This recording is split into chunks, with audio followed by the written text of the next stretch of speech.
अलीमुल हकीम। साहिल से लगेगा कभी मेरा भी सफीना, साहिल से लगेगा कभी मेरा भी सफीना, देखेंगे कभी शौक से मक्का वो मदीना। गो इश्क़ों का मौजूद है हर दिल में दफीना, गो इश्क़ों का मौजूद है हर दिल में दफीना। मिलता नहीं लेकिन कभी बेखून पसीना, मिलता नहीं लेकिन कभी बेखून पसीना। मुअज़्ज़ज़ मुहतरम मुसल्लियान किराम, मुरब्बियान इज़ाम, যুবক বন্ধুরা, ছোট বাচ্চারা, পর্দার ভিতরে অবস্থানরত সম্মানিতা মা ও বোনেরা, আল্লাহ পাক রব্বুল আলামিনের দরবারে কৃতজ্ঞতা জ্ঞাপন করি যে মহান মালিক আমাদেরকে দুনিয়াবি সমস্ত ব্যস্ততা, কর্ম, আরাম সব কিছুর থেকে ফারেক করে কোরআন ও সুন্নাহর ভালোবাসায়, আল্লাহ আল্লাহর রাসূলের মহব্বতে দর্শে কোরআনের এই মজলিসে আসার বসার সুযোগ দান করেছেন। মালিকের দরবারে কৃতজ্ঞতা প্রকাশ করি, কালিমাতুশ শুকর করি আলহামদুলিল্লাহ। হুজুর আলহামদুলিল্লাহ প্রতি সপ্তাহে তো পড়ি, এত দরকার কি? একবার পড়লে হয় না? শুকরিয়া আলহামদুলিল্লাহ। আলহামদুলিল্লাহ এটা অনেক দামি, এটা শুধু শুকরিয়াই না, এটা দোয়াও। সুবহানাল্লাহ। আলহামদুলিল্লাহ আপনার সুস্থতার জন্য দোয়া, আলহামদুলিল্লাহ আপনার ব্যবসায় বরকতের দোয়া, আলহামদুলিল্লাহ আপনার পেরেশানি দূর হওয়ার দোয়া। সন্তানকে বিয়ে করাইতে পারতেছেন না, বিয়ে দিতে পারতেছেন না, আলহামদুলিল্লাহ দোয়া। আস্তে আস্তে কয় সুবহানাল্লাহ। বুড়া হয়ে গেছেন? হ্যাঁ হইছে নি তো, কিছু কিছু বুড়া তো বুড়া আছে, বুড়া যে হেও কয় না ওই নেই। সব বাঁচার ফিকির, হায়াত যে শেষ এই চিন্তা আসে না। এটা আসলে সব মানুষ হয়ে যেত। দেড় ঠ্যাং কবরে চলে গেছে, দুই ঠ্যাং না মানুষের, দেড় ঠ্যাং কবরে চলে গেছে। এও বসে বসে টিভি দেখে চার দোকানের সামনে, আছে না নাই? এনে কেউ থাকলে আবার মনে করেন না আপনার এই বলছি না, আমি আন্দাজি মারতেছি, যদি লেগে যায়। দেখে অনেকে, বাকিরে দেখে না, ঘরে দেখে। গুনাহ যুবকেও করে, গুনাহ বৃদ্ধও করে। যুক্তি তো বলে বুড়ার গুনাহ একটু কমে যাবে, যুক্তি যুক্তি। ইসলাম না, ইসলাম তো বলে সবসময় মৃত্যুর জন্য প্রস্তুত থাকবে, সব সময়। বাবার কাঁধে সন্তানের লাশ আসে না? বাবার কাঁধে সন্তানের লাশ আসে, দাদার কাঁধে নাতির লাশ চলে আসে। দাদা আছে কিন্তু নাতি মারা গেছে, হয় এমন। ইসলাম তো শিক্ষা দিয়ে সবসময় তুমি যাওয়ার জন্য প্রস্তুত থাকবা আসার পরে। বাকি যুক্তিতে মনে হয় যে বুড়া একটু পরে যাবে, বুড়া একটু আগে যাবে, জওয়ান একটু পরে যাবে, যুক্তিতে মনে হয়। তো তোমার যুক্তি অনুযায়ী তো চুল পেকে গেলে, দাড়ি পেকে গেলে, বয়স হয়ে গেলে মোটামুটি আখিরাতমুখী হওয়ার কথা, ঠিক না বেঠিক? তো এই সমাজে এমন বৃদ্ধ মনে হয় একজনও পাওয়া যাবে না যে গুনাহ করে। সব বুড়ারাই তো নামাজ পড়তেছে, কথা বলেন না কেন? পড়ে, নামাজ পড়ে সবাই? না না। এক সময় মসজিদের মধ্যে মুরব্বীদেরকে দেখা যেত, এখন মুরব্বীর সংখ্যাও কমে যেতেছে মসজিদে। এক সময় গ্রামে গঞ্জের মসজিদগুলোতে দেখা যেত আগের থেকে উঠে ফজরের নামাজের 1 ঘন্টা 50 মিনিট আগে ওইটা বুড়ারা চলে যায়। এখন মাঝে মাঝে গ্রামের দিকে গেলে এই দৃশ্যগুলো আসে না, কারণ বুড়াও তো ফেসবুক চালায়। হ্যাঁ, আগে তো অন্তত জওয়ানরা ফেসবুক চালাইতো, বৃদ্ধ ব্যক্তি চালাইতো না, যে কারণে তার ঘুমটা ঠিক মতো হইতো। এখন হয়তো বুড়াও ফেসবুকে আছে, আর না হলে চাষ চলে বসে বসে টিভি দেখতেছে, মাগনা টিভি। টিভি কিনাও লাগে না, 5 টাকার এক চা 1.5 ঘন্টা পুষায় দেয় টাকা, দেখে দেখে ক্যাসেটটা শেষ করে লই, ডিস্কটা শেষ হোক, কিংবা যে পর্ব চলতেছে পর্বটা শেষ হোক, চা কিন্তু 5 টাকা। কথা বলেন না কেন?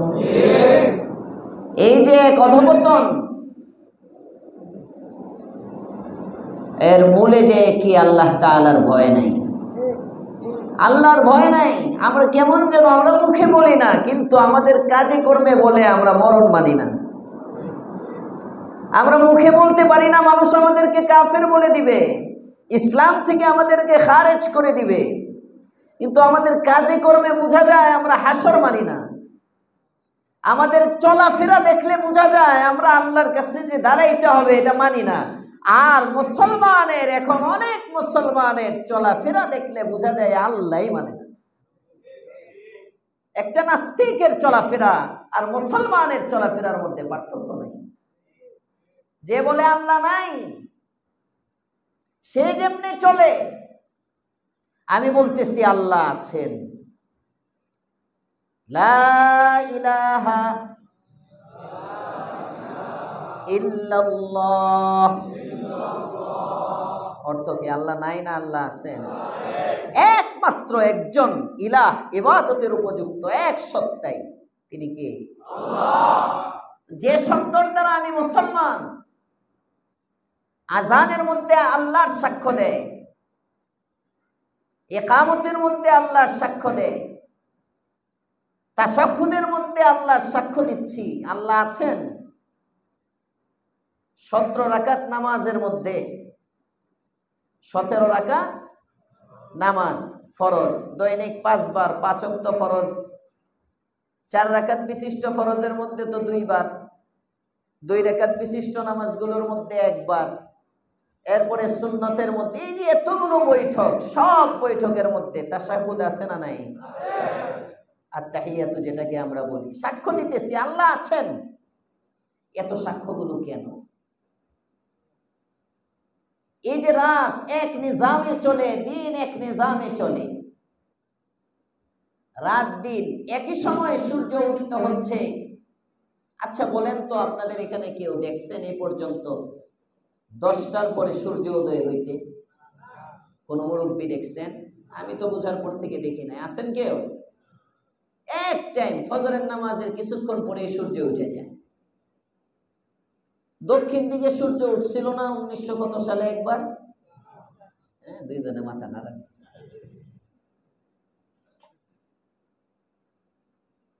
দক্ষিণ দিকে কখনো সূর্য উঠছে? এই সব সময় সূর্য উঠতেছে কোন দিকে? উত্তরে ডুবে। হ্যাঁ, এই যে এক নিজাম, কি বোঝা যায়? নিয়ন্ত্রণ করেন 3 জনে। হ্যাঁ হ্যাঁ, না একজনে? এই যে সব কিছুর মধ্যে ওয়াহদানিয়তের সাক্ষ্য, রুবুবিয়তের সাক্ষ্য,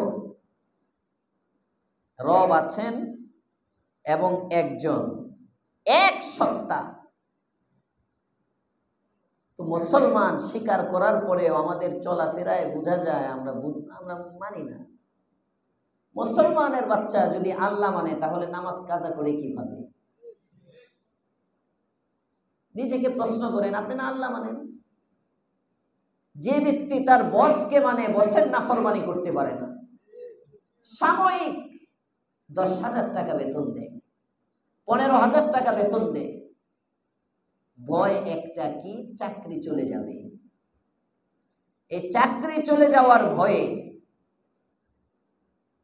টাইট প্রত্যেক সেকশনে যারা অধীনস্থ উপরস্থকে ডরায়। এই ভয়টা যখন আসে তখন ভালো চলে, সরকার ততদিন পর্যন্ত ভালো চলে যখন জনগণের কাছে জবাবদিহিতার ভয় আছে, ঠিক না বেঠি? আর যদি জবাব না থাকে, আগে এক চেতনার কোটা, এখন আরেক চেতনার কোটা, জবাব নাই। ওই সময়ে এক চেতনা ছিল, এখনো এক চেতনা। আগে মাস স্বাস্থ্য একরকম আন্দোলনে, আগে আন্দোলন হইতো 30 দিন, এখন কর্মসূচি 36 দিন বোধ নাকি রে, 6 দিন বাড়ছে, উন্নতি হয়েছে। কোন জবাবদিহিতা নাই, মন চাহে চলছে গাড়ি। কেউ গাড়ি চালায় দিল্লির দিকে নিতে চায়, কেউ আমেরিকার দিকে নিতে চায়। কেন? কোনো জবাব নাই, জবাবদিহিতার ভয় নাই। যখন মানুষের জবাবদিহিতার ভয় থাকে না, যেমনে মন চায় এভাবে জিন্দেগি বসর করে, জিন্দেগি চালায়। এজন্য আল্লাহ পাক রব্বুল আলামিন বার আয়াতে কারিমার ফাঁকে ফাঁকে একই ওয়াজ আল্লাহ করছেন। অনেকে কইব হুজুর গত সপ্তাহ আল্লাহর ডর দেখাইলেন, এই সপ্তাহ ডরই দেখাইবেন, তো কিছু নাজ ও নেয়ামত, নাচ গানের কথা কিছু শোনান। হ্যাঁ আছে। অনেক সময় জাহান্নামের ওয়াজ শুনলে অনেকে হুজুর বুঝছি আজকে জাহান্নামের ওয়াজ। আল্লাহ পাক রব্বুল আলামিন কোরআনে কারীমের 2000+ আয়াতের মধ্যে জাহান্নামের আলোচনা করছে। কয় হাজার প্লাস? 2000+ আয়াতের মধ্যে জাহান্নামের আলোচনা আল্লাহ করছেন। কেন? ওনার কথা বিশ্বাস হয় না? একবার বললেই তো হইতো। উনি কি ডক্টরি অনুসাব নাকি? একবার এক একটা বলতে হবে। না আওয়ামী লীগ করে, না বিএনপি করে। উনি তো কারো কাছে ধরা না যে কারো চাপে চেঞ্জ করতে হবে সিদ্ধান্ত। এক কথা, হাকিম নড়ে, হুকুম নড়ে না। এটা যদি মানুষের বেলায় হইতে পারে, আর আল্লাহ তাআলার তো হুকুমও নড়ে না, হাকিমও নড়ে না। জোরে কোন সুবহানাল্লাহ। দুনিয়ার মাহকামা, দুনিয়ার আদালতগুলোতেই মানুষ বলে হাকিম নড়তে পারে, হুকুম নড়ে না। হুকুমের গুরুত্ব, আদেশের গুরুত্ব এত। আর আল্লাহ তাআলার শান তো উনি নড়েই না।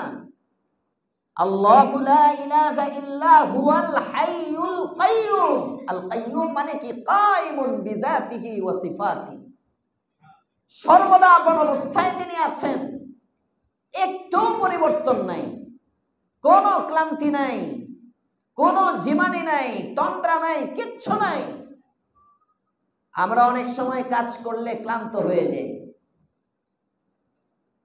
বয়ান বেশি লম্বা হলে ঘামতে থাকে, ক্লান্ত হয় পরিশ্রম করলে। আল্লাহ পাক রব্বুল আলামিন পুরা পৃথিবীটা চালাইতেছেন। গ্যালাক্সি, মহা গ্যালাক্সি, সৌরজগৎ, কত জগৎ, এই বিশাল বিস্তৃত পৃথিবী যে আলামিনের রব তিনি। তাফসীরে রুহুল মাআনির মধ্যে আল্লামা মাহমুদ আলুসি লেখেন, আলম জগৎ, জগৎ এই যে আমরা একটা জগৎ দেখতেছি, পুরা পৃথিবী একটা জগৎ। এরকম জগৎ আল্লাহ তাআলার আছে 80,000। কেউ বলেন 1,20,000। আরো আসতে কোন সুবহানাল্লাহ। মানে 1-2টা জগৎ মনে হয় আপনার কন্ট্রোলেও আছে। এটা একটা বিষয় হইল। এই সব পরিচালনা করেন কে? আল্লাহু আকবার। এমনও মাছ আছে যে মাছ 1 লোকমা খাবার, হাজার হাজার টন মাছ। 1 লোকমা খাবার, খাবার দেন কে? আল্লাহ। হায় হায় হায়। এই সব করার পরে আল্লাহ বলেন, লা তাখুযুহু সিনাতুন ওয়ালা নাওম। ঘুম তো নাই, ঘুমের একটু ভাবও নাই, ক্লান্তি নাই, তাহলে ঘুমের ভাব আসবে কিভাবে? সুবহানাল্লাহ। এই বিশাল সত্তা যার কোনো পরিবর্তন নাই, দুনিয়ার মানুষের ভয়ে যদি আমি এভাবে চলতে পারি, আমার চাকরি চলে যেতে পারে, আমার চাকরি চলে যেতে পারে, আমার গদি চলে যেতে পারে। দেখছেন না আগের সরকার যখন দেখছে গদি যায় যায় ভাব, প্রথম ছাত্রদের সাথে বসবে না, পরে কিন্তু বসার প্রস্তাবও দিছে, সবই দিছে, কিন্তু সময় হারাইয়া দিছে। আর ওরা যে মাস্টার মাইন্ডে কাজ করতেছিল ওইটাও খুব আপডেট ছিল, যে কারণে খুব তাড়াতাড়ি আর সুযোগ দেয় নাই, আগের নেত্রীরা আর সুযোগ দেয় নাই বসার মতো। মানে একটা ইস্যু করে পটাপট পটাপট পট পরিবর্তন হয়ে গেছে। তো যখন বুঝে মানুষ আমার এই জিনিস ছুটে যাচ্ছে, তখন মানুষ দুর্বল হয়, দুর্বল হয়। আল্লাহ পাক রব্বুল আলামিন আপনাকে অনেক নাজুল নিয়ামত আপনি আমাকে দিয়েছেন। আল্লাহ তাআলা আমাদেরকে আল্লাহর সামনে দুর্বল করতে চান। সুবহানাল্লাহ। বান্দার সবচেয়ে বড় যে গুণ সেটা হলো দুর্বলতা। বান্দা দুর্বল, এজন্যই বান্দা বান্দা। বান্দা দুর্বল, এজন্যই বান্দা বান্দা। তুমি কিছুই করতে পারো না, করেন কে? আল্লাহ। আরে কুদরত, আল্লাহু আকবার। এক দস্তরখানের মধ্যে খাইতেছে, এক বস্তার চাল, এক আগুনের রান্না, এক রাঁধুনির হাত, এক কলের পানি, একই নদীর মাছ, একই গরুর গোশত, একই মুরগির তরকারি। একজনে খায়া চুলদারি পাকতেছে, বুড়া হইতেছে, আর একজনে খায়া খায়া জোয়ান হইতেছে। সুবহানাল্লাহ। নাতিও খায়, দাদাও খায়, দাদা আরো বুড়া হয়, নাতি জোয়ান হয়। সুবহানাল্লাহ। খানায় বানায়, হ্যাঁ খানায় বানায়, শক্তি খানায় দেয়। কে দেন? চিন্তা করেন, মাঝে মাঝে চিন্তা করেন। আমি মনে করি আমি ধরি, পারবেন না। জায়গায় ব্রেক হয়ে যাবেন, ইন্দুর মরার ওষুধের মতো, জায়গায় খেয়ে জায়গায় ব্রেক। যদি একজনের ইশারা হয়, আলিউবি আরবি সাহিত্যের একটা কিতাব আছে, আমাদের দর্শে নিজামিতে পড়ায়, এখানে অনেক কিচ্ছা আছে, এগুলো আরবিতে। এই কিচ্ছাগুলোর সঠিক ভিত্তি আছে না নাই এটা আলাদা সাবজেক্ট। কিচ্ছা তো কিচ্ছে, গল্প তো গল্পই, সব গল্পের ভিত থাকে না। ওখানে একটা গল্প আছে, সত্য মিথ্যা আল্লাহ জানে, বাকি শিক্ষণীয় গল্পটা। এক ব্যক্তি 30 বছর হয় আল্লাহকে ডাকে না, আল্লাহর ইবাদত করে না। কয় বছর? 30 বছর পর্যন্ত।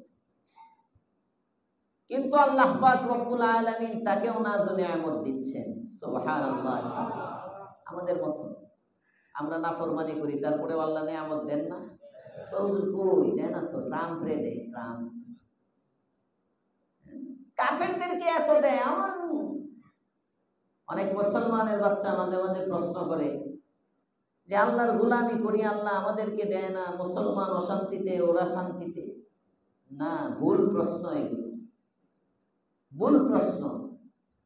ওরে আল্লাহ দিবেই তো দুনিয়ায়, আমাদেরকে দিবেনি আখেরাতে। সুবহানাল্লাহ। আমার চিন্তা করতে হবে, এখানে আমার কিছুই নাই, এখানে আমার পাওয়ার কিছুই নাই, এখানে সব দেওয়ার। সুবহানাল্লাহ। দুনিয়ায় আমি দিব রবকে, পরজগতে রব দিবেন আমাকে। দুনিয়ায় যতটুকু দেন বোনাস, পরে যে দিবেন এটা বোঝাবার জন্য, পরে যে দিবেন এটা বোঝাবার জন্য। এক প্লেট ভাত সন্তানের সামনে খাইতে চায় না, বাবা পকেট থেকে একটা পছন্দের চকলেট বের করে, আব্বু খেয়ে ফেলো, খেয়ে ফেলো, খাওয়ার পরে তোমাকে এই যে এটা দিব। এক লজেন্স দেখাইতে দেখাইতে এক প্লেট ভাত ছেলেরে খাওয়ায় ফেলায়। হয় না? হয় না? আল্লাহ পাক রব্বুল আলামিন দুনিয়ার মধ্যে আমাদেরকে এই লজেন্সের মতো একটু লোভ দেখাইতেছেন হালকা। দুনিয়ার বাড়িটা যদি এত সুন্দর হয়, দুনিয়ার নারীর প্রতি যদি তুমি এমন আসক্ত হও, জান্নাতেরটা কেমন হইব বুঝো? সুবহানাল্লাহ। একটু লোভ দেখান আমাদেরকে আখিরাতের লোভী করার জন্য। মূলত দুনিয়া আমাদের জন্যই না, আমাদের জন্য আখিরাত। সুবহানাল্লাহ। এজন্য আল্লাহর পয়গম্বর, আপনি আমার নবী, দু জাহানের সরদার, রাহমাতুল লিল আলামিন সাল্লাল্লাহু আলাইহি ওয়াসাল্লাম বলেন, ও দুনিয়ার মানুষ, কুনু আবনা আল আখিরাহ ওয়ালা তাকুনু আবনা আদ দুনিয়া।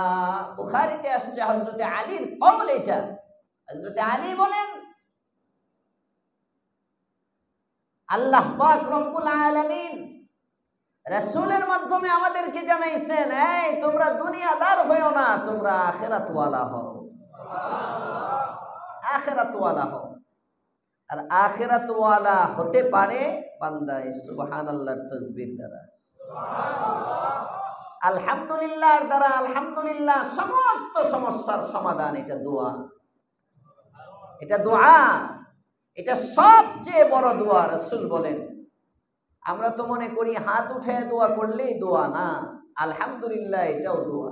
এটা যত বেশি পড়বে আল্লাহ পাক তত খুশি হবে, তত তার সমস্যার সমাধান হতে থাকে। এজন্য যারা আরেফ তাদের কাছে সাত আসমানের চেয়ে আলহামদুলিল্লাহর তাসবিহ দামি, সাত জমিনের চেয়ে সুবহানাল্লাহর তাসবিহ দামি। হাত্তা কে নুজহাতুল মাজালিসের মধ্যে আছে, যে ব্যক্তি কদর বুঝে যখন নেকি দেখতে শুরু করে তার কাছে তো আল্লাহু আকবার। নুজহাতুল মাজালিসে ওয়াকিয়া লিখছেন, এক ব্যক্তি সফর করতেছেন, যাচ্ছেন, যাওয়ার সময় এক জায়গার মধ্যে, একটা সমান জায়গা, এই জায়গার মধ্যে উনি মনে করছেন সমান জায়গা দেখা যাইতেছে, আমি একটু রেস্ট নেই, তো ওখানে শুইছে। সাথে সাথে ভিতর থেকে আওয়াজ আসতেছে, এই কে তুমি, কে তুমি আমার বুকের উপরে এমনি শুইতেছো কেন, চাপ দিতেছো, আমার তো কষ্ট হইতেছে। ফতোয়ায়ে রহিমিয়াতে আব্দুর রহিম লাজপুরি আনছেন এই ওয়াকিয়া। শুইছেন, তাড়াতাড়ি উঠে গেছেন, বুঝছেন যে নিচে একটা কবর আছে। সুবহানাল্লাহ বললেন। আমাদের বাংলাদেশে এটা সম্ভব না। বাংলাদেশের কবর 3 কিলোমিটার দূরের তেও বোঝা যায় না একটা কবর আছে, ঠিক না বেঠি? যে জারবাতি দেয়, যে গম্বুজ দেয়, আর যে মাজার, যে মিনারা, বাবারে বাবা, লাল শালু কাপড় লাগে, এরপরে কবরের উপরে বাতি, কবরের নিচে বাতি, সাইডে বাতি, এরপরে আবার গিলাফ, গিলাফের উপরে আবার ফুল টুল দিয়ে, ওরে সুবহানাল্লাহ, হালতি দেখো দেখো। এই যে টাকাটি কবরের উপরে দিল, এগুলো নিজে খাইলেও সব হইতো। কথা বলেন না কেন? নিজে হাদিসের মধ্যে আসছে, সাহাবী জিজ্ঞেস করেন, ইয়া রাসূলুল্লাহ, সবচেয়ে উত্তম সাদাকা কোনটা? কয়, যেটা তুই নিজের পিছে খরচ করবি। এটা আমরা খালি মনে করি মানুষের দিলেই দেওয়া হয় না। আপনার যতটুকু দরকার আপনি ব্যবহার করেন। আপনি নিজের এক গ্লাস পানি পান করা দরকার, আপনি এক গ্লাস পানি পান করলেন, আপনার নিজের পিপাসা নিবারণ করলেন। হাদিস সাক্ষী, রাসূল বলেন এটাও সাদাকা। আপনার ক্ষুধা, আপনি ক্ষুধা নিবারণ করলেন, এটাও সাদাকা, এটাও সাদাকা। নিজের সন্তানের প্রয়োজন পূরণ করলেন, এটাও সাদাকা। নিজের বিবির প্রয়োজন পূরণ করলেন, এটাও সাদাকা। এগুলো সাদাকা। সাদাকার বিভিন্ন স্তর আছে। মৃত ব্যক্তিরে দিল, এই যে বাতির বিলটা, এই বিলটা যদি অন্য জায়গায় দিয়ে দিত, মাজারে না যায়, মাজারে জ্বালাই নেই কি, কবরে আলো যাইতেছে তো মনে হয়? যে কবরস্থানে বাতি দিয়ে রাখে, কবরে যায় না আলো? কি কোন আপনারা, এরা দিল যে গিলু নাই মাথায়। আল্লাহ হেদায়েত দান করুক, বলেন আমিন। আরবের কবরস্থানগুলো যারা গেছেন দেখছেন, জান্নাতুল মুআল্লা খাদিজাতুল কুবরার কবর, যেখানে রাসূলের প্রিয়তমা 6 জন সন্তান আল্লাহ তাআলা যার গর্ভে দিয়েছেন পয়গম্বরকে, সুবহানাল্লাহ, 6 জন সন্তান। কি পরিমাণ উনসিয়তার মুহাব্বত হযরতে খাদিজাতুল কুবরার সাথে ছিল। আপনারা জানেন, এগুলো শুনেন, প্রসিদ্ধ হাদিস। আম্মা জানা আয়েশা রাদিয়াল্লাহু তাআলা আনহার বর্ণনা সিরাতের কিতাবের মধ্যে আছে যে রাসূলের ঘরে যখন ভালো খাবার আসতো, গোশত পাক হইতো, খাসি জবাই হইতো, ভেড়া দুম্বা জবাই হতো, টুকরা গোশতের টুকরাগুলো হতো, আল্লাহর পয়গাম্বর ওখান থেকে বাটিতে করে গোশত নিয়ে যাইতেন, নিয়ে বাহিরে গিয়ে খাদিজার বান্ধবীদেরকে তালাশ করতেন। মৃত ব্যক্তির এটা একটা হক। পিতামাতার হকের মধ্যে বাবা মার 14টা হক আছে, 7টা জীবদ্দশায়, 7টা মৃত্যুর পরে। অনেকদিন আগে বয়ানে বলছিলাম, এই মৃত্যুর পরের হকগুলোর মধ্যে একটা আছে বাবা মা যার সাথে চলাফেরা করতেন তাদেরকে মূল্যায়ন করা, তাদেরকে হাদিয়া তোহফা দেওয়া, তাদেরকে শ্রদ্ধা করা, এটাও বাবা মার একটা হক। স্ত্রী যার সাথে চলতেন রাসূল গিয়ে তালাশ করতেন।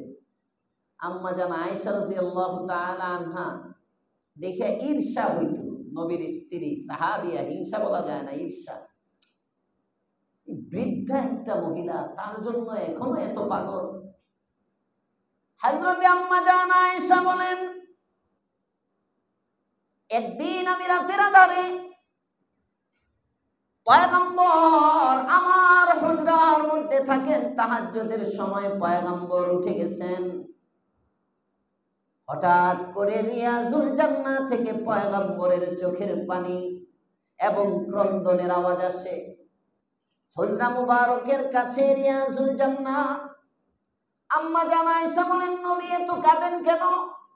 আমি আস্তে আস্তে আস্তে আস্তে পয়গম্বরের পিছনে গিয়ে দাঁড়ালাম, তো শুনি পয়গম্বর খাদিজার জন্য দোয়া করে আর কাঁদে। আমার খারাপ লাগছে, মোনাজাত করতেছিল তো লেগে মধ্যে দেয়ার বাধা দেয়নি। আওয়ামী লীগ না তো, এই জামানার কেউ হইলে মোনাজাতের মধ্যে ধরে নিত। এই জামানা আওয়ামী লীগ না, খালি এখন আরো কত আওয়ামী লীগের চেয়ে বড় ডিভাইড হইতেছে এখন। আসতে কোন কে ঠিক, জোরে কোন, ডরান নাকি? এত ডরাইলে হইতো না। মসজিদের ভিতরে কি আমরা কি রাজনীতি করতেছি? আমরা বুঝানোর জন্য বলতেছি। এক আওয়ামী লীগ এতদিন একচেটিয়া ছিল, তো এখন বোঝা যায়, দেখেন না? হ্যাঁ, কত নেতা। আল্লাহ হেদায়েত দান করুক, বলেন আমিন। মোনাজাতের মধ্যে তো আর বাধা দিতে পারি না, মোনাজাতটা শেষ হোক। পয়গম্বরে আরবীর দোয়া শেষ হয়ে গেল। হযরতে আম্মা জান আয়েশা বলেন, ইয়া রাসূলুল্লাহ, ইয়া হাবিবাল্লাহ, কি এমন গুণ খাদিজা, বৃদ্ধা একজন মহিলা, 40 বছর বয়সে যাকে বিয়ে করেছেন, আগে 2 জন স্বামী ছিল, 3 নম্বর স্বামী আপনি। এই মহিলা আপনাকে এমন কি খাওয়াইলো, এমন কি পানি পড়া দিয়ে গেল, আমাদের মতো এতজন রমণী থাকার পরেও, আমি আয়েশার মতো এমন সুন্দরী একজন বিবি পাওয়ার পরেও আপনি খাদিজাকে ভুলেন না। কি জাদু ছিল খাদিজার কথায়, কি এমন মোহাব্বত খাদিজা আপনাকে দিয়েছে যা আমরা এতজন স্ত্রী পারতেছি না। আল্লাহর পয়গম্বর বলেন, আয়েশা রে সাবধান, আমার খাদিজাকে নিয়ে জবান খুলবা না, তোমরা আমার সুখের দিনের সঙ্গী, খাদিজা আমার দুঃখের দিনের সঙ্গী। দুঃখের দিনের সাথী খাদিজা, এরে বলা যায় না। তোমরা তো এখন সুখের সময় আসছো। যেদিন আমি নবীর পাশে কেউ ছিল না, ওই দিন আমার পাশে খাদিজা। আল্লাহু আকবার বলেন।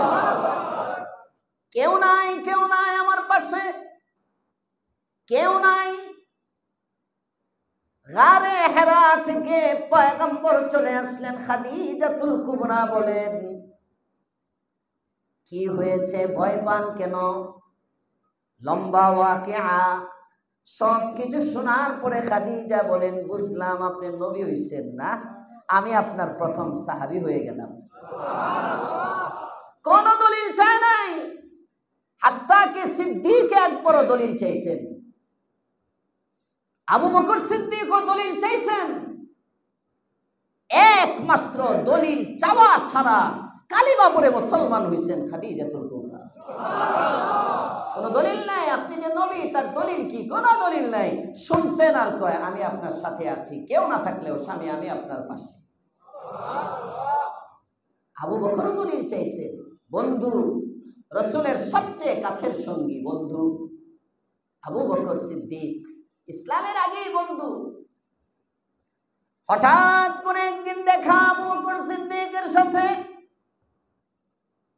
6 মাস যাবত দেখা সাক্ষাৎ নাই। কি ব্যাপার মুহাম্মদ, ব্যাপারটা কি? কোথায় রাত্রি যাপন করো? মক্কার মধ্যে তোমাকে দেখা যায় না, তোমার ঘরের মধ্যে তোমাকে পাওয়া যায় না। তুমি জানো না তোমাকে ছাড়া আমি বাঁচি না, চলতে পারি না, পরামর্শ করি, কিন্তু আজকে 6 মাস হয় তুমি নাই।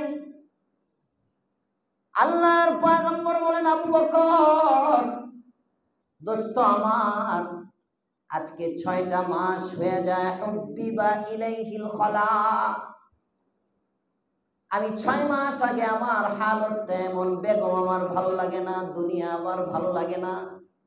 পাহাড়ের দিকে নজর করি তো পাহাড়ের মালিক খুঁজতে মনে চায়, গাছের দিকে নজর করি তো গাছের মালিক খুঁজতে মনে চায়, আসমানের দিকে নজর করি তো আসমানের মালিক খুঁজতে মনে চায়, জমিনের দিকে নজর করি তো জমিনের মালিক তালাশ করতে মনে চায়। যেদিকে নজর করি শুধু খালেক মাখলুক দেখি, খালেক দেখি না। খালেককে পাওয়ার এক প্রেম জাগ্রত হয়েছে আমার কলবে। আমার এই প্রেমের সুধা নিবারণের জন্য কোনো পথ পাচ্ছিলাম না। হঠাৎ করে আমার কলবের মধ্যে দিয়ে দেওয়া হলো, খালেকের সন্ধান যদি চাও নির্জনতা অবলম্বন করো। নিরিবিলি প্রেম হয় রাতে, গভীরে একা একই নির্জনে। আল্লাহর পয়গম্বর চলে গেলেন, এই জন্য আমি 6 মাস চলে গেলাম গারে হেরা। কি পাইছো নি? স্রষ্টার সন্ধান যারে খুঁজতে গেছিলা, একেবারে সব নিয়ে আসছি। আমার আল্লাহ শুধু তার সন্ধান পাইছি এমন না, উনি আমাকে মনোনীত করেছেন, আমাকে শেষ পয়গম্বর হিসাবে আমাকে রিসালাতও দিয়েছেন, আবার সাথে একটা কিতাবও দিয়েছেন। আবু বকর সিদ্দিকের কাছে প্রকাশ করলেন। হযরতে আবু বকর সিদ্দিক শুনে বলে, আচ্ছা তার মানে তুমি নবী হইছো না দোস্ত? হ্যাঁ হ্যাঁ দোস্ত, নবী হয়ে গেছি। হযরতে আবু বকর সিদ্দিক বলেন, মুহাম্মদ দোস্ত আমার, আমি জানি তুমি জীবনে মিথ্যা বলো না, তুমি সাদিক, তুমি সত্যবাদী, তুমি কখনো মিথ্যা বলো নাই, এটাও সত্য। বাকি তুমি যে একজন নবী, এই নবুয়তের দলিলটা কি? সুবহানাল্লাহ। আবু বকরও দলিল চাইছেন, তোমার নবুয়তের দলিল কি? দলিল দাও। দোস্ত তাহলে দিলের মধ্যে ভালো করে বসবো, আমি তো কালিমা পড়বো, একটু দলিল বলো। আল্লাহর রাসূল বলেন, দোস্ত তুমি জানো না আমার দলিল বলতে হবে কেন? আমি নবী হওয়ার অনেক আগেই তো এই দলিল তোমার কাছে আল্লাহ জানাইয়া দিয়েছেন। আমি যে নবী, এটার দলিল আমার বলতে হবে কেন? এটার দলিল তো তুমিই জানো। আবু বকর কয়, মানে নবী তুমি, দলিল আমার কাছে? জমিনের মালিক যে, কাগজ তো তার কাছে থাকবে। তুমি মালিক, তুমি নবী, আর বলতেছো রেজিস্ট্রি, দলিল আমার কাছে, এটা হইল কিছু কেমনে? আল্লাহর পয়গম্বর বলেন, আবু বকর শামের ওই স্বপ্নটা কি তোমার মনে নাই? সুবহানাল্লাহ বলে। সুদূর শামের মধ্যে তুমি একটি স্বপ্ন দেখেছিলে রে আবু বকর, যে স্বপ্নের কথা তোমার বাবাও জানে না, যে স্বপ্নের কথা তোমার মাও জানে না, যে স্বপ্নের কথা কেউ জানে না। শামে যখন ব্যবসার জন্য গিয়েছিলে, এক রাতে তুমি ঘুমাচ্ছিলে রে আবু বকর, ঘুমের মধ্যে স্বপ্ন দেখেছিলে, হঠাৎ করে আসমানের মধ্যে যে চাঁদটা আছে, এই চাঁদটা আসমান থেকে দুনিয়ায় পড়ে গেছে, জমিনে পড়ে গেছে, চারটা টুকরো টুকরো হয়ে গেছে। একটা টুকরা কুরাইশদের বংশের মধ্যে চলে যায়, একটা টুকরা ওই পার্শ্ববর্তী অন্যান্য গোত্রগুলোর মধ্যে চলে যায়, টুকরা টুকরা হয়ে আরবের বিভিন্ন ঘরের মধ্যে ঢুকে তুমি দেখে ভীত সন্ত্রস্ত হয়ে পড়েছিলে। একটু পরেই স্বপ্নের মধ্যে আবার দেখলে এই ভাঙা চাঁদটা তার চেয়ে আরো বড় হইয়া আকাশের মধ্যে আবারও দেখা যাচ্ছে। তবে এই চাঁদটা আগের চাঁদের চেয়েও আর একটু বড়, পূর্ণিমার চাঁদ, আলো একটু বেশি। তুমি দেখলে আকাশটা আবার চাঁদে পরিপূর্ণ হয়ে গেছে, কিন্তু এবার তুমি দেখলে আরো ভয়ঙ্কর একটা চিত্র। এই চাঁদটাও আকাশের মধ্যে নাই, আগের চাঁদটা তো টুকরা টুকরা হয়ে আরবের বিভিন্ন গোত্রের বিভিন্ন ব্যক্তির বাড়ির মধ্যে প্রবেশ করেছিল, আর এবার গোটা পূর্ণিমার চাঁদটাই তোমার কোলে চলে এসেছে। হযরতে আবু বকর বলেন, হ্যাঁ হ্যাঁ হ্যাঁ মনে পড়তেছে, স্বপ্ন দেখেছিলাম। পয়গম্বর বলেন, আবু বকর এরপরে তুমি স্বপ্নটা একজন খ্রিস্টান পাদ্রীর কাছে শামের মধ্যে স্বপ্নের ব্যাখ্যা জিজ্ঞেস করেছিলে। খ্রিস্টান পাদ্রী যে ব্যাখ্যা দিয়েছিল ওই ব্যাখ্যায় হলাম আমি মুহাম্মদ। হযরত আবু বকর সিদ্দিক স্বপ্ন দেখার পরে যখন খ্রিস্টানকে জিজ্ঞেস করেছিল যে এই স্বপ্নের ব্যাখ্যা কি, তখন খ্রিস্টান পাদ্রী বলেছিল এই স্বপ্নের ব্যাখ্যা হলো খুব শীঘ্রই আরবে আখেরি জামানার পয়গম্বর আসবে। সুবহানাল্লাহ। ওই পয়গম্বরের অনুসরণ করবে। পয়গম্বরের দৃষ্টান্ত হলো চাঁদ। ওই চাঁদটা আরবের অনেক মানুষ মানবে, কিন্তু তুমি আবু বকর একেবারে পরিপূর্ণভাবে তার অনুসরণ করবে। কারোগরের মধ্যে আংশিক বিভিন্ন অংশ যাবে, কিন্তু তুমি আগাগোড়া পুরাটা অবিকল ফটোকপি থাকবে মুহাম্মাদুর রাসূলুল্লাহ। এজন্যই তো আমাদের নবীর চেয়ে মাত্র 2 বছরের ছোট ছিলেন আবু বকর। আল্লাহ তাআলা কেমন যেন বুঝাইতেছেন, ও সিদ্দিক তোমারে আমি নবীর সাথে এমন ভাবে মিলাইয়া দিলাম, পয়গম্বরেও 63 বছর বয়সে ইন্তেকাল, তোমার মৃত্যু 63 বছর বয়সে দিলাম। সুবহানাল্লাহ। বাহরহাল আল্লাহর পয়গম্বর বলতেছিলাম খাদিজাতুল কুবরা অনেক মোহাব্বত করেন, এও রাত্রে বেলা কাঁদে, আজকে জুমাতেও বলছি। আম্মা জান আয়েশা রাসূলের বেগম উনিও কাঁদেন, বুখারীর হাদিসে আসছে। নবী তাকে দোয়া শেখান, আয়েশা দোয়া করো, আল্লাহুম্মা লা তুহাসিবনি হিসাবান আসীরা, আল্লাহুম্মা হাসিবনি হিসাবান ইয়াসীরা। এ আল্লাহ আমার হিসাব সহজ করো, আমার হিসাব সহজ করো, আমার হিসাব সহজ করো। আমাদের চলাফেরা দেখলে মনে হয় আমরাই সব করি, আমাদের কোনো খালিক নাই, আমাদের কোনো মালিক নাই, আমাদের কোনো ওই যে ধরবে পাকড়াও করবে এমন কেউ নাই, আমাদের কোনো জবাবদিহিতা নাই।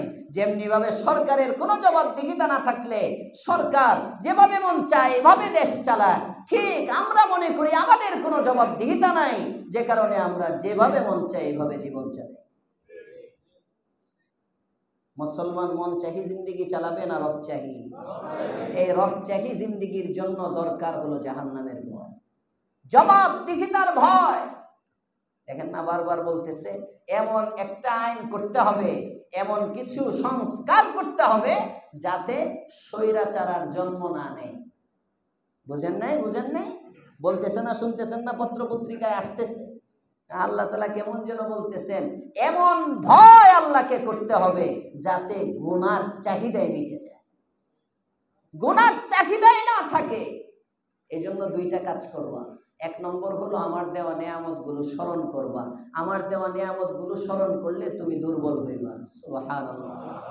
আত্মীয়ত এটাই, বান্দা বান্দা এই জন্যই যে বান্দা দুর্বল কথা এখানে ছিল, আমরা কিছুই করতে পারি না, যেহেতু দুর্বল এজন্য আমার হাতটা দিছেন কে?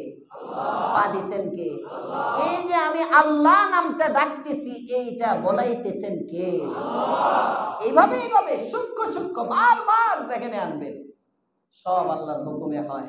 আল্লাহ তাআলা বনি ইসরাইলকে লক্ষ্য করে, বনি ইসরাইল অহংকারী ছিল, তাদের অহমিকা দূর করার জন্য আল্লাহ তাআলা আয়াতে প্রথমে এই শিক্ষাটা দিলেন যে দুর্বল হওয়ার পদ্ধতি হলো নিয়ামত স্মরণ করো। ইয়া বনি ইসরাইল, হে ইসরাইল সম্প্রদায়,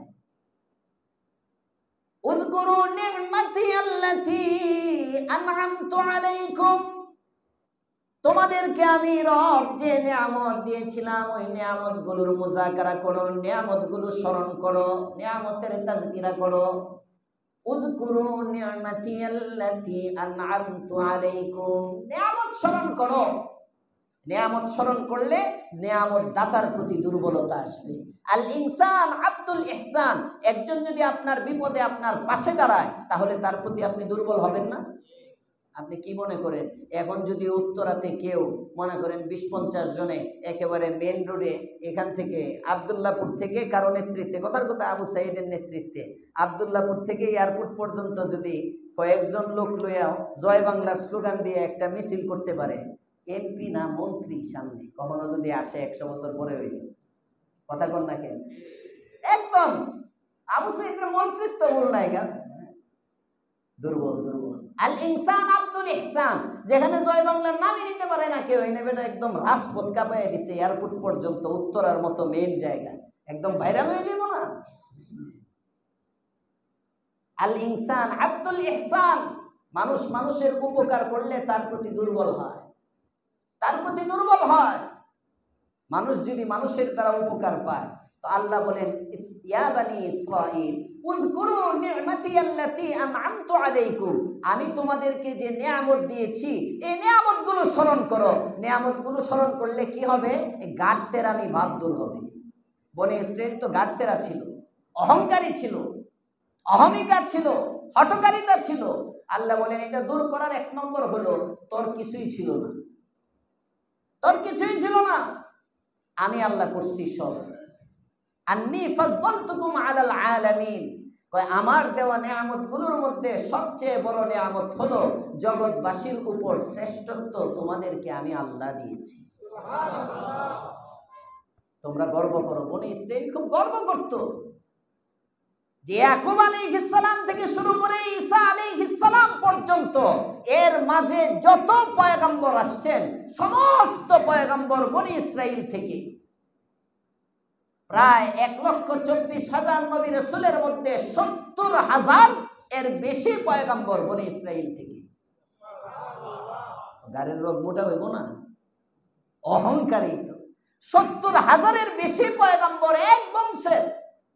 মুফাসসিরিনে কেরাম লেখেন তো যে কারণে তাদের খুব মোটা, সব যখন আমাদের বংশের, শেষ আখেরি নবী যিনি হবে উনি আবার বনু ইসমাইলে যাবে কেন?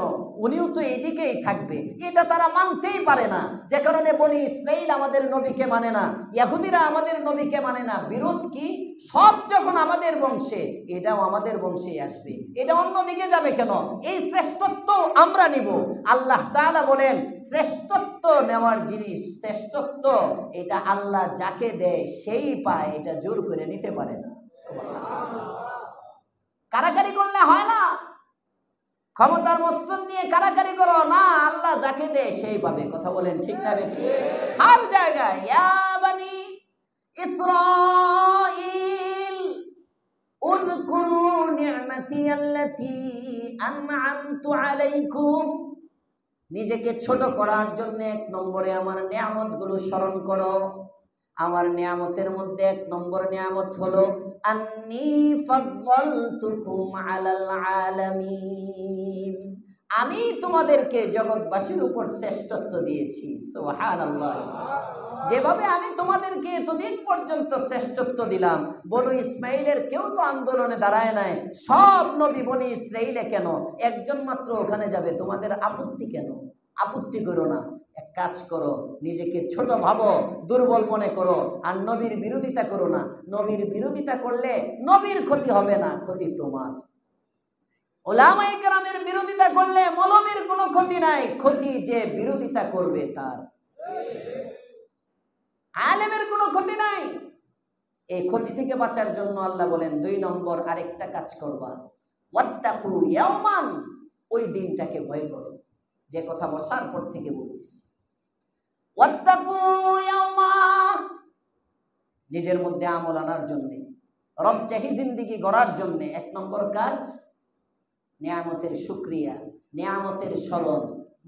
আমি কি ছিলাম, আল্লাহ আমাকে এই অবস্থায় কিসের থেকে আনলো। সবাই যদি নিজের অবস্থায় তাকান দেখবেন সবাই জিরোর থেকেই হিরো। কথা বলেন না কেন? সবাই যার যার অবস্থানে তাকান। আল্লাহ অনেক ভালো রাখছেন। যে যে পর্যায়ে এই মুহূর্তে আজকে ভাইবেন, রাত্রে শুয়ে শুয়ে কি ছিলেন আপনারা তো খুঁজে পান না আল্লাহ কি দিল। চোখ বন্ধ করে যখন টান দিবেন আমার কি ছিল, তখন দেখবেন সবই আমার আল্লাহ দিল। এখন তো খুঁজে পান না, তো চিন্তা করেন না আপনার কি ছিল, ছিলটা কি তোমার? তুমি কও আল্লাহ কি দিল মিয়া, আছিল কি তোমার? কিচ্ছুই তো ছিল না। দাঁত ছিল না, চোখ ছিল না, কান ছিল না, হাত ছিল না, পা ছিল না, তোমার অঙ্গ প্রত্যঙ্গটাই তো তোমার ছিল না, দিলেন কে? সুতরাং সাবধান, অহংকার করো না। ওয়াত্তাকু ইয়াওমা, এগুলো আমি আল্লাহ দিয়েছি, মালিক বানায় দেই নাই, আমানত, জবাবদিহিতা আছে। ওই দিন যেদিন জবাব দিতে হবে ওই দিনটাকে ভয় করো। ওয়াত্তাকু ইয়াওমান, ওই দিনকে ভয় করো। লা তাজজি নাফসুন আন নাফসিন শাইআ, যেদিন কেউ কারো পক্ষ থেকে বদলা দিতে পারবে না, কেউ কারো উপকারে আসবে না। লা তাজজি নাফসুন আন নাফসিন শাইআ, প্রত্যেকের আমলের হিসাব তাকেই দিতে হবে। বুখারীর মধ্যে হাদিস আসছে, আল্লাহর পয়গম্বর ওয়ানজির আশিরাতাকাল আকরাবিন, এই আয়াত যখন অবতীর্ণ হয়েছে, আল্লাহর পয়গম্বর গোত্রে গোত্রে গিয়ে নাম ধরে ধরে, এই আব্বাস, আমার চাচার বংশধরের লোকেরা শোনো, আমার চাচার বংশের লোকেরা, বলো আব্বাস, তোমাদের ফিকির তোমরা করো, আমি কিয়ামতের দিন তোমাদের কোনো কাজে আসবো না। এই খাদিজা, তোমার ফিকির তুমি করো, আমি তোমার কোনোদিন কাজে আসবো না। আয়েশা, তোমার ফিকির তুমি করো। এই ফাতেমা, আনকিজি নাফসাকি মিনান নার, তুমি নিজেকে জাহান্নাম থেকে বাঁচাও, আমি তোমার বাবা, এটা পরিচয় দিলে কাজ হবে না। ওয়াত্তাকু ইয়াওমান লা তাজজি নাফসুন আন নাফসিন শাইআ, ভয় করো ওই দিবসকে, লা তাজজি নাফসুন আন নাফসিন শাইআ, যেদিন কেউ কারো কোনো কাজে আসবে না। ওয়ালা ইউকবালু মিনহা শাফাআহ, যেদিন কেউ কারো পক্ষে সুপারিশও করবে না, সুপারিশও করবে না। হ্যাঁ, সুপারিশ করলে এই সুপারিশ গৃহীত হবে না, ওই দিন কার্যকরী হবে না। কার্যকরী হওয়ার জন্য আগে সুপারিশ অনুমোদিত হইতে হবে। অনুমোদিত সুপারিশ ছাড়া কারো সুপারিশ সেদিন কার্যকর হবে না। যে কেউ ইচ্ছা করলেই দাঁড়ায় যেতে পারবো এমন না। খাজা বাবা দাঁড়ায় যাবে, সুপারিশ করবে আর ডিগবাজি দিয়ে ফালাইয়া দিবে জাহান্নাম পার করে জান্নাতে, এত সস্তা না। ওয়ালা ইউকবালু মিনহা শাফাআহ, দুনিয়ার অনেক মানুষ আছে, টাকা পয়সা অনেক, টাকা থাকলে বাঘের চোখও মিলে, বলে না মানুষ? কষ্ট হচ্ছে আপনাদের? আমি বদ্ধ করে ফেলছি, ছেড়ে দিতেছি, গড়িও দেখতেছি। রাত লম্বা, একই বলে রাত ছোট, এসার পরে সময় কম। টাকা হইলে বাঘের চোখও মিলে যায়, টাকা থাকলে সব করা যায়, টাকা থাকলে সব করা যায়, আখেরাতে মুক্তি পাওয়া যায়। টাকা থাকলে বাড়ি বানানো যায়, টাকা দিয়ে দুনিয়ার জেলখানার চাবি ঘোরানো যায়, টাকা থাকলে টাকা দিয়া দুনিয়ার বর্ডার ক্রস করে বাংলাদেশ থেকে ভারত পালানো যায়, সিঙ্গাপুর পালানো যায়, কাতার পালানো যায়, কানাডা পালানো যায়, দুবাই পালানো যায়, কিন্তু টাকা খরচ করে জাহান্নাম থেকে পালানো যায় না, পালানো যায় না। এই যে আল্লাহ জানায় দিচ্ছেন, ওয়াত্তাকু ইয়াওমান লা তাজজি নাফসুন আন নাফসিন শাইআ ওয়া লা ইউকবালু মিনহা শাফাআ ওয়া লা ইউখাযু মিনহা আদলুন, আদলুন মানে টাকা, ফিদিয়া, মুক্তিপণ। ভয় করো ওই দিনকে, যেদিন কোনো মুক্তিপণ নেওয়া হবে না, মুক্তিপণ নিয়ে কাউকে ছাড়া হবে না, কোনো টাকা পয়সাও সেদিন কাজে আসবে না। ওয়ালা হুম ইউনসারুন, আর ওই দিন দুনিয়াতে অনেক সময় মালিক অনেক রাগ করলেও এক পর্যায়ে তার রাগ থামে, নিজেই অনেক সময় তার পাশে আবার দাঁড়ায়।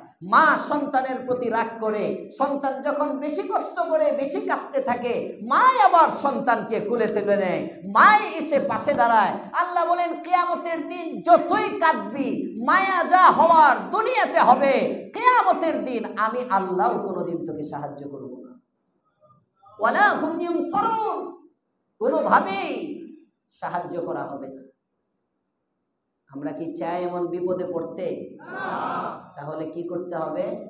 আল্লাহর নেয়ামতগুলো স্মরণ করে রবের গোলামি করতে হবে। পারবো ইনশাআল্লাহ? আল্লাহ তাআলা আমাদেরকে তৌফিক দান করে। আগামী সপ্তাহ থেকে বনি ইসরাইলকে আরো কি কি নেয়ামত দিচ্ছেন ওগুলোর আলোচনা সামনে